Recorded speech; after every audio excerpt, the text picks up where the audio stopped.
Welkom. In toerismebemarking is databases 'n kragtige gereedskap.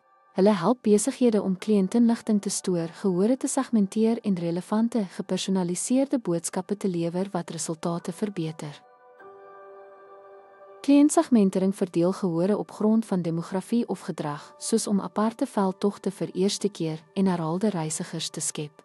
Gepersonaliseerde boodskappe behels die skep van boodskappe wat by spesifieke segmente aanklank vind, soos om witbroodpakket aanbiedinge aan pasgetroudes te stuur. Verbeterde opbrengs op belegging, ROI, word bereik deur geteikende veldtogte wat vermorsing verminder en opbrengste verhoog, byvoorbeeld 'n posveldtogte met gepersonaliseerde aanbiedinge wat lei tot hoër omskakelingskoerse. Data-gedrewe besluite word ingelig deur kliëntdata te ontleed om strategieë aan te pas, soos om bemarkingstaktieke gebaseer op besprekingspatrone te wysig. Verbeterde kliënteverhoudings word gehandhaaf deur rekords van interaksies te hou om konsekwente diens te lewer, soos om kliëntevoorkeure te onthou vir gepersonaliseerde aanbevelings. Ten slotte, bemarking met databases maak presisie, relevansie en sterker kliëntverbindings moontlik, wat data omskep in slimmer, meer effektiewe toerismeveldtogte.